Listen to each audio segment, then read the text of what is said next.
Salut les gars, aujourd'hui on se retrouve pour une vidéo un petit peu différente. Je vais rejoindre mon pote Alexandre. Je vous balançais le lien de sa chaîne parce que c'est le gars avec qui je m'entretiens le plus concernant le swap de la WIT. Et aujourd'hui ce sera une vidéo un petit peu plus particulière. C'est une chose qui n'a rien à voir avec l'RX8. On veut que lui il s'occupe énormément des Nissan, etc. Aujourd'hui je vais aller faire la carto d'une Skyline R33 GTST. Donc je me suis dit bon, ça fera un petit peu de contenu pour la chaîne et peut-être que ça peut vous intéresser. Donc voilà. Tout de suite. Les gars, je viens de checker ma chaîne YouTube, plus exactement l'intégralité des vidéos que j'ai postées il n'y a pas si longtemps.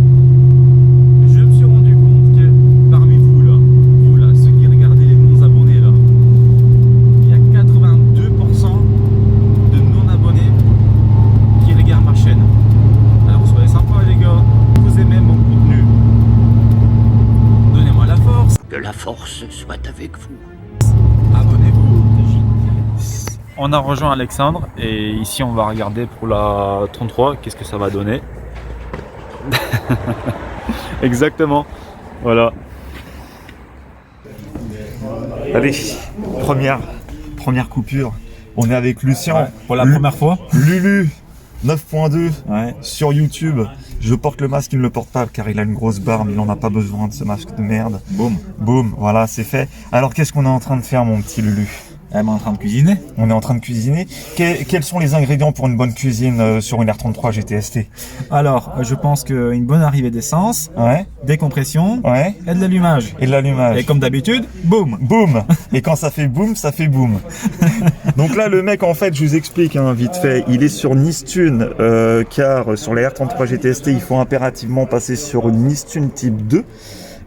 Et avec un calculateur d'origine R32 pour RB20 DET, car le calculateur de R33 GTST n'est pas pris en considération pour une type 2, donc il faut impérativement passer sur un calculateur de RB20. Tout est en place, donc on a l'AFR, un AEM UEGO, on a un capteur de pression d'huile, enfin un manot de pression d'huile qui est ici, on a le boost controller Gizmo IBCR qui est connecté.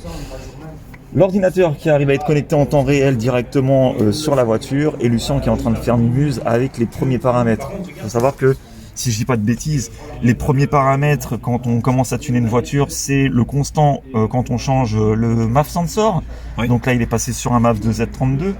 Il faut aussi reparamétrer les injecteurs et faire la constance aussi sur les injecteurs, il me semble, si je dis pas de bêtises. Tout à fait. Tout à fait, voilà. Mais pourtant, je suis pas tuner, mais lui, au niveau Nistune, c'est mon mentor.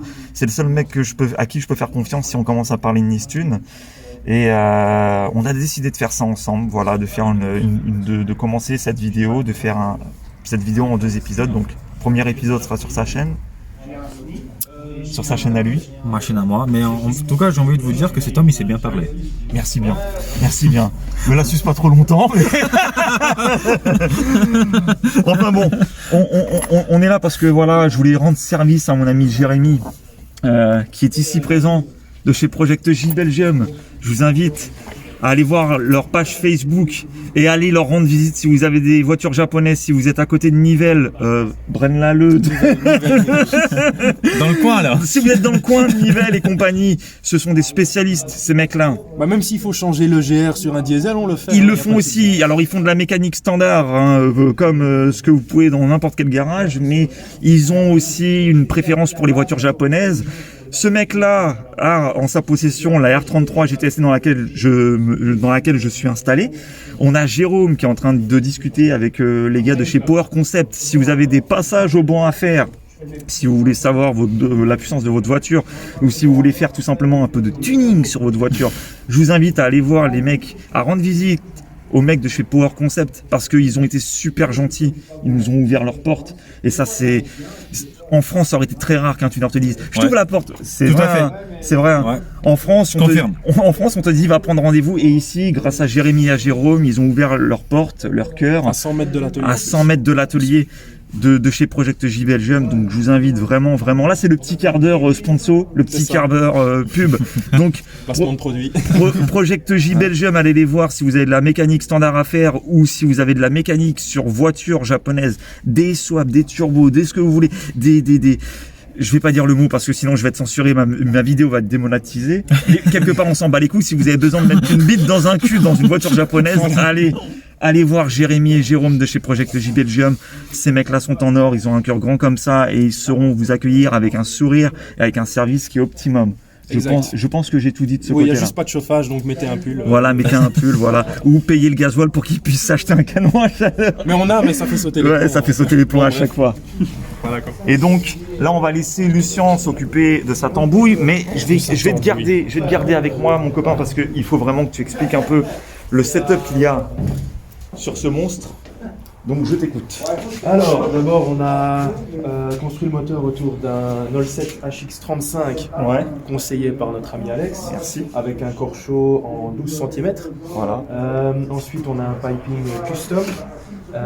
Forcément aussi, ce qu'on a dû adapter, c'était ici le spacer pour qu'il ressorte un peu plus et qu'il ne touche pas le collecteur parce que le turbo est quand même assez gros.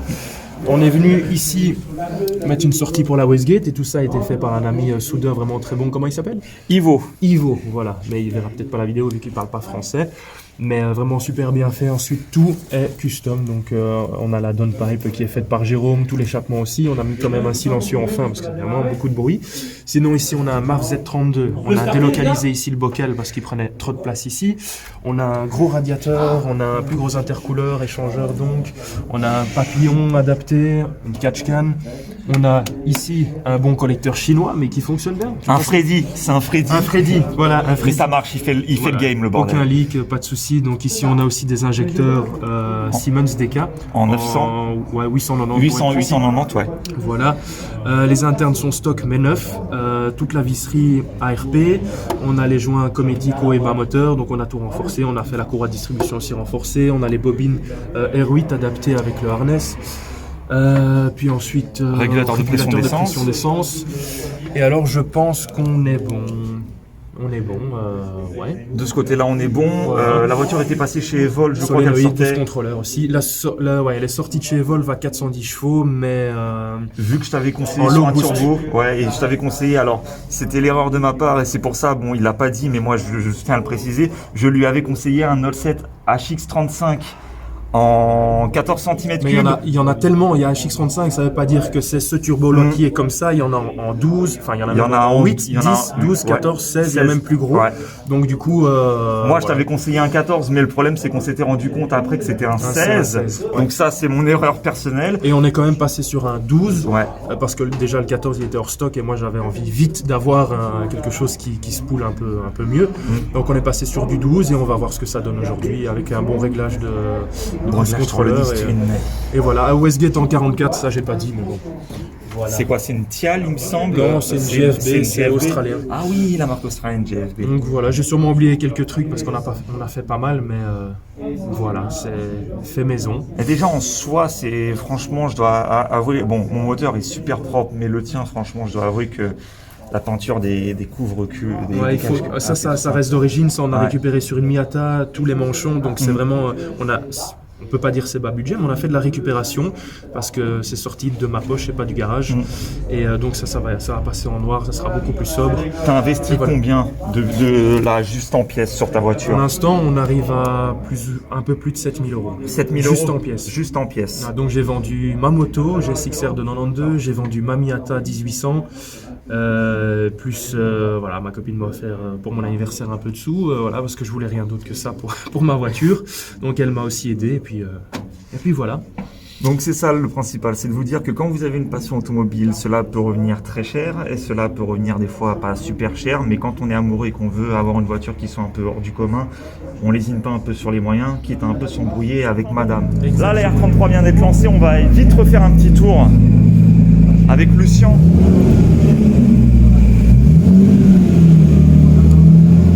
Qu'est-ce que tu es en train de faire, mon ami? Des frites. Des frites? La margarine est à bonne température?